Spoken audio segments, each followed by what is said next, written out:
Just introduce myself quickly. My name is Tom Nichols. I am the founder of Castle HR. I am one of the hosts along with Glenn, who's from Untitled HR, and he's a President of America and the Chief Customer Officer there.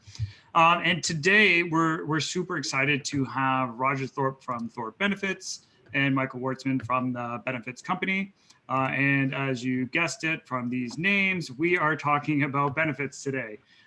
And, you know, in prepping for this call, there was so much that Glenn and I both learned just in the quick chats with these gentlemen. So we're really excited to share what we're going to do today. But first, our sort of housekeeping items off the top.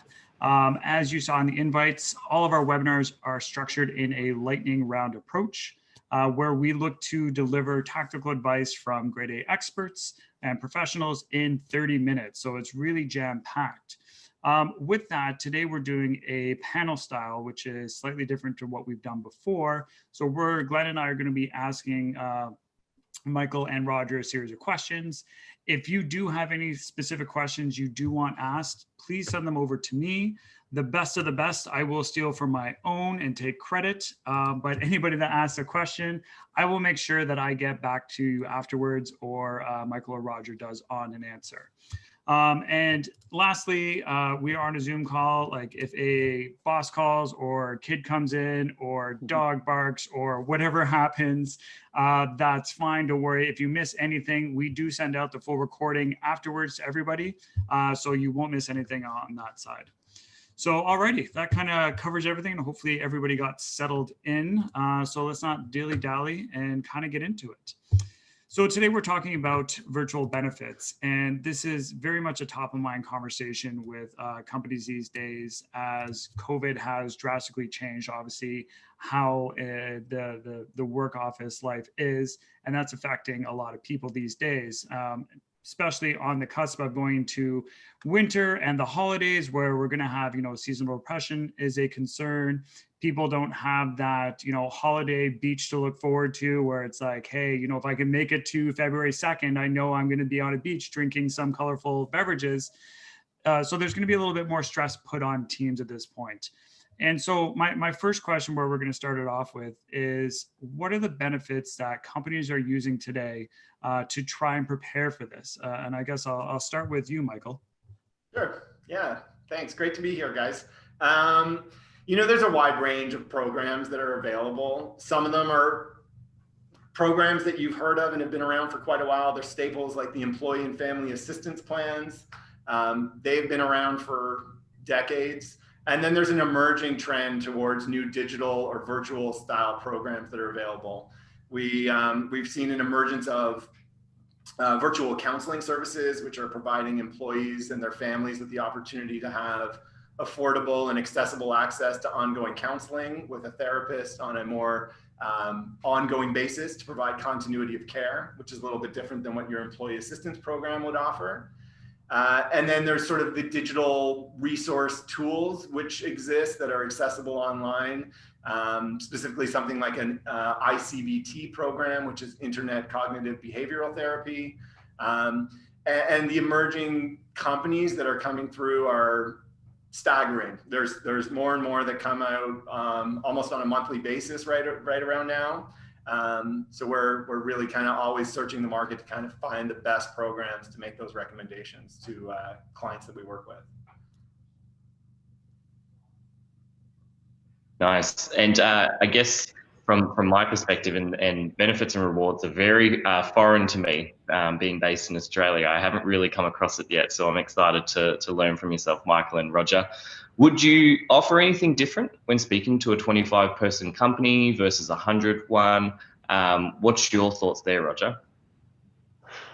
Yeah, you know, every company is different in terms of how close they are to their employees, right? You could be a very large company and have invested a lot in engagement and communication. You look at a company in Canada like Magna, where they have a wellness team, and their coaches are constantly walking the floor and literally doing one-to-one work with their employees. So they're fully invested. So they are prepared to do that almost by plant to plant, pod to pod approaches. I think the larger companies that don't have that sort of buy-in, they're going to struggle a little bit with the trust factor, because employees, if they feel too distant from either the manager level or even the leadership or ownership level, they're going to feel a little skeptical sometimes about what they get. A little bit, that offering, they're going to wonder, why is this am I getting this? Whereas smaller companies might be a bit more nimble, might be a bit more family oriented. That's an advantage. If you can contain and keep that family approach, you're closer to the employee, maybe more tied into what's happening to the employee in terms of how people are doing culture-wise, morale-wise. Then you can read what people want and need a bit better, rather than just guessing based on data or what the majority would want. Yeah, So I think that's key.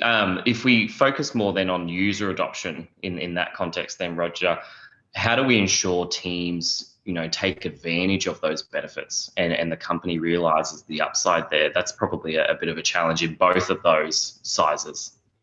yeah, I think the secret is that these tools that we're talking about, which, as Michael said, they're coming in every week. We have to figure out which ones work and which ones don't. And nobody's been trained to assess them, right? So we're kind of putting a bit of faith in these things and trying things. But beyond just the tool, the app or the digital access point, we need an overall wellness strategy. We actually need to come together as a leadership team and say, what are we going to do to get ahead of this? As Tom said, as people are dealing with the pandemic and everything around that, how do we kind of have a statement or a common consensus as to how we're going to go at this, more from an overall strategic level? Like, are we prepared to educate en masse? Are we prepared to do some individual coaching? Are we prepared to up our game in terms of reimbursement levels on our benefit plan? That's a good conversation for any leadership team to have right now and get ahead of it. So the buy-in, I think, comes from authenticity and more of an overall approach to it, beyond just throwing the tool out there. What are your thoughts, Michael? Do you see it differently or sort of on the same page there as Roger? Yeah, I think regardless of the size of an organization, what needs to happen is there has to be a top-down mentality. So it needs to be something that the organization buys in from leadership, and that, even if you've got an employer who's got 7 to 10 employees, that same kind of structure exists regardless of the size of the organization. And with that top-down buy-in, that's going to trickle down from leadership to managers and to staff ultimately. And what Roger said is absolutely applicable with any size group. There needs to be a mental health strategy. In fact, there was a survey by Morneau Chappelle that found that 34% of employees felt that their employer's mental health supports were inconsistent or poor. And even with those that did offer mental health supports, 60% of the employees don't know how to access them. So the communication piece is so important, and having that strategy around continually reminding employees what programs there are, whether that's technology-backed solutions or just accessing traditional benefits like paramedical services and psychology reimbursement plans. Nice. Yeah, and I guess broadly speaking, when companies are looking at this and understanding that every company is kind of different, what are the impacts that companies should expect from this? Sort of maybe talking short, medium, long term on this as well, if we can, because obviously this is a long-term strategy that you need to snowball. Yeah, I'm going to jump on that one. Whoever. Well, I'm sure we both got good input for you. I'll just let you know, I think that tracking the performance of these programs is really important. By putting in a program and just leaving it alone is not doing any service to the employer or the employees that work for that particular company. Some of the things that you'd want to track would be absenteeism, presenteeism, what success you have on return to work programs. And ultimately, you can certainly measure your short and long-term disability claims experience to see what types of claims are occurring, whether they're mental health related. And that impact can be measured quite easily. Roger, just to sort of jump in on a quick question that I had there, like, Is tracking on the mental health side, like, are you able to track good data on that side with considering privacy issues on that? Like, is that a concern around this? That's going to depend on the group size for sure. So you're going to have more limited data available on a smaller group because of the privacy issues that could result from being able to determine what kind of which particular employee might be making those types of claims. Perfect. Sorry. Yeah, Roger. I could add. That's okay. I could add to that. I think smaller companies generally, if you ask them, what's the vibe like right now? Like, how are people doing? A lot of people, they have a sense for that. They get people who come forward and they actually tell them, and like a leader in an HR position or an ops position sometimes is getting those calls that I'm struggling, I'm having issues. So I think they have a pulse for that naturally. But I would say knowing whether your programs are having impact, which goes back to your question, is you could definitely measure participation, like how many people are actually picking this up, and EAP utilization is one, but if you have other wellness programs, how many people are actually showing up and doing it? Can you survey people anonymously and ask them a few simple questions?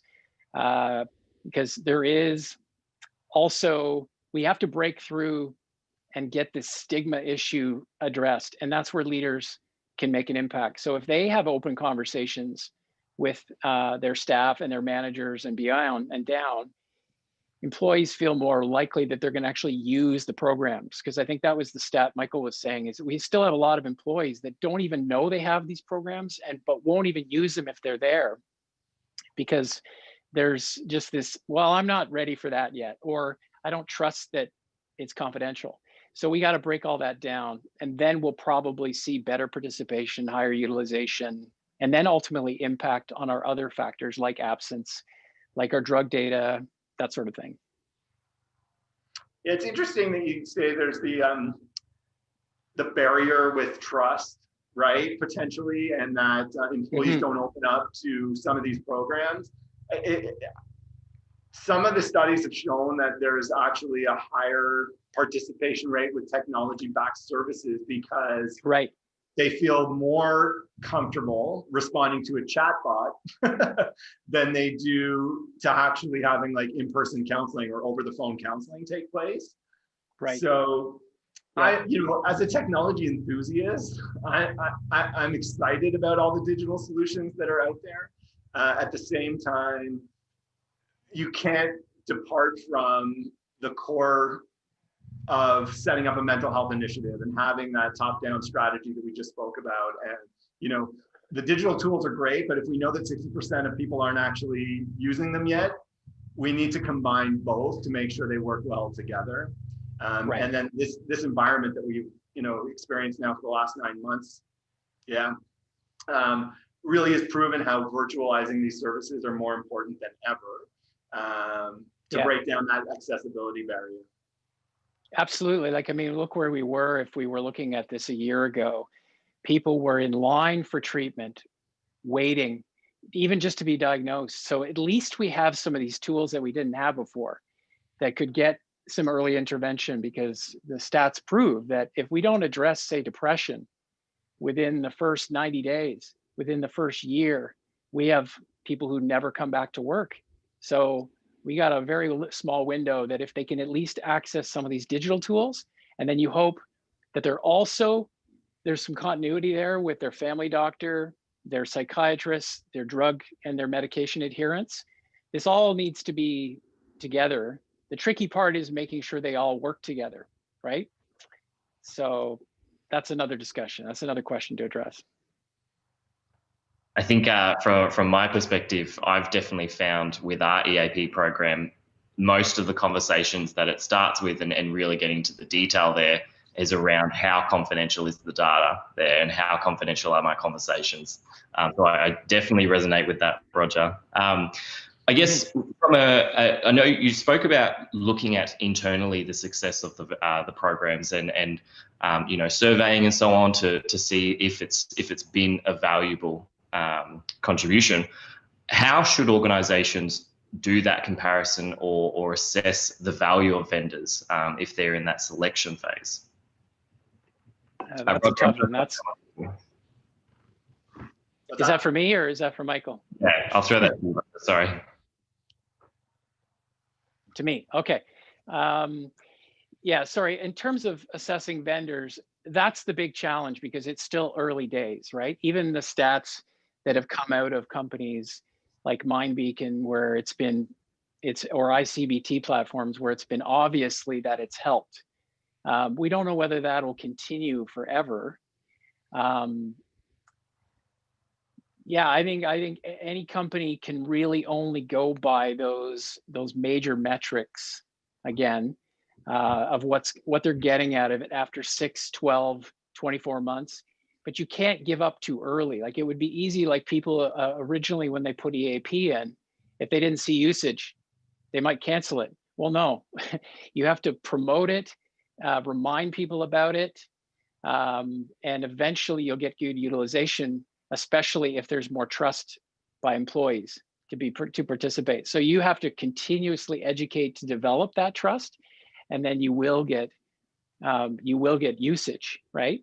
And then smaller companies can't look at their data. They can't look at their drug data, and it's too small to figure that there's a correlation there. It's more about, I think, corporate or company vibe. You know, if you're proving that you're taking care of employees by these examples, you're going to see better loyalty. You're going to see happier employees. So maybe it's more in the vibe of what's going on that would tell you whether these tools are actually working for you. Or when you hear good stories, you might actually get people anonymously or otherwise saying, hey, did you hear that so-and-so used the program and it really, really helped, right? You want to hear those stories and repeat them, even if it's anonymous. What are your thoughts, Michael? Yeah, just to add to what Roger said, and certainly agree with his comments. There's not going to be a one-size-fits-all solution. Every company is going to have a different need, and knowing and understanding what's available will help in assessing that. That's a good first step. But when we're talking about mental health counseling, there are different things that can be considered. For example, does one provide a long-term counseling approach versus short-term counseling? And does that fit with what your organization's needs and goals are? What are the credentials of those counselors in the organization? How long have they been practicing? Do they have a minimum number of years that they need to have been, accredited? Are they master's level and higher? I think those are important determining factors when choosing a mental health counseling service. What's the intake process like, right? Is there a health risk assessment that takes place before the employees are brought into the program? What kind of reporting can they provide, and if any? So, those are going to be differentiators, and we've identified on already within the market that there are differences between these providers that are out there, and those are things that we would look at, and we would suggest you do the same for sure. In a way, what you're saying, Michael, is be cautious, right? Maybe don't jump on the first tool that comes your way, because guess what? If they're selling that tool to you directly, they are going to tell you that it's the best thing in the industry. Yeah, you need some sober thought and some clarity to choose and compare. And obviously that's what our job has become, is to say, let me see if we can navigate you to the best choice, right? Yeah, we have no bias. We have. Yeah, sorry, no. Yeah, I was going to say, and here's the thing with technology startups is that they're fairly inexpensive to start and operate. And some of these providers can cut corners, and they just want to make a mark or become a part of a new emerging trend in an industry. But you need a proven track record, and as Roger said, you need to be a little bit cautious about some of the new entering players to make sure that they haven't cut those corners, because ultimately it's your employees that suffer. Well, I guess that's a concern in general with like a fast growing market, is that you are going to get things wrong and everyone is still kind of figuring it out. So that is going to be a challenge that's probably really universal here. And to Roger and Michael's point, like, I think it's good to be cautious, understand what's going to make sense for your organization, what fits in with your natural, communication and your community, and then look at that way rather than sort of square pegging a round hole. on another side. Yeah, just to go back on one point that Roger mentioned, I think Michael did too, about promoting the program is such a key aspect to this. And maybe you guys can talk about some specific examples. I know when I was leading a team, which I found great, is anytime we had a return to work situation, whether it was like a sick day, a personal day, on our return to work form, there was a checkbox for me to say, I mentioned our EAP in case that was the reason that they were off. Now, I didn't ask any questions about it. It's none of my business, but I just wanted to remind them that we do have this support system in place. If you want it, it is in your employee handbook. Please go use it. It's fully confidential. So that was one way that, I saw very successfully used. And I know some of my team did utilize it at that point. Do you guys have some other maybe tactical examples that companies could utilize now? Because I'm sure some of them actually do have an EAP in place maybe right now too. Who wants to take this? I could jump on that. I guess I can think of, in the disability management or absence management setting of it, we have to use those tools as part of the game of getting people back early, right? Because the traditional sort of communication with a family doctor who doesn't really have much of an idea of what's being treated or being done during, say, someone who has depression or anxiety. So we need to use these other tools and keep the communication lines much more open. On a broader scale, when you're talking about promotion of tools, most companies don't have a communication strategy for a benefit plan. It's usually, here's your booklet, on board, let me know if you have questions. You have to have continuous dialogue with employees in different ways to sell the value, get their feedback, and promote, right? And so you need little checkpoints or tools through the year to do that. And then you need to survey and find out whether it's working. A great measurement of a successful benefit plan is, do your employees understand what they have? Number one. And if you can survey for that and see that improve, you can actually, that is one of your great metrics for knowing that you're improving. So for all you HR people out there that are looking for something to measure, I would definitely look at that. Yeah, I would just add, if there are some practical or specific things that an employer can do, it would be to make sure the benefit summaries are updated to include the EAP information. It often is tucked away in a hard to find or reach part of the benefit booklet. So bringing it more to the forefront with customized benefit summaries would help. Certainly using a webinar like this one as an opportunity to meet with your staff and have your benefits consultant or somebody who's knowledgeable on the plan to highlight the relevant components of the plan. I mean, in the last 9 months, where we know that we can't go out and use dental benefits very much, if at all, there's really little point in telling employees about all of their amazing dental programs. So let's redesign the presentations to be relevant to the current kind of conditions that we're living in, right? Yeah, you have to up your efforts, don't you? Like when everyone's remote and disconnected and quiet, you have to go even further with those tools, right? So yeah. I think just for us personally at IntelliHR, and just being transparent, I think that's something that we've struggled with. The EAP that we put in place was quite a new concept for our staff. So we've definitely struggled with the uptake of it, but I love those thoughts there around how we could better promote it. What do we think then in terms of if there are any challenges or risks associated with the virtual access or treatment of EAPs and the benefit and rewards? Roger, I might put that one to you. Well, Michael touched on a bit of it is remember that these vendors are early stage in many cases. They've been given a lot of money, sometimes by insurance companies, and they need to produce results. There's a bias for sure on being able to sell the sizzle of those results, even before they've even proven it. So that's a reason to be cautious. Again, I think the other problem or challenge is continuity. I even experienced a claim that we were managing where an employee was getting advice from a disability manager, different advice from their family doctor, and then being told to enter into EAP channels, CAMH, and various others. And before you knew it, they were like, where do you want me to go? What should I be doing? So there has to be, I think that's what everyone's going to work on, is how do we kind of bring that together? And that's where disability management comes in big time, because they are kind of the voice of reason around the employee during that time. So that would be, that continuity issue is a problem. I think the other challenge is we still have big stigma and we still have low adherence to drugs. So even people who are prescribed antidepressants, many of them don't take them after 2 months, or they take them when they want to. So all of that work to prescribe a medication is gone, right?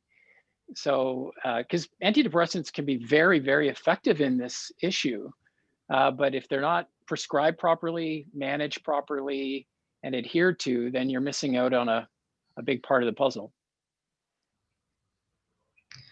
And Michael, any sort of final thoughts on that point there?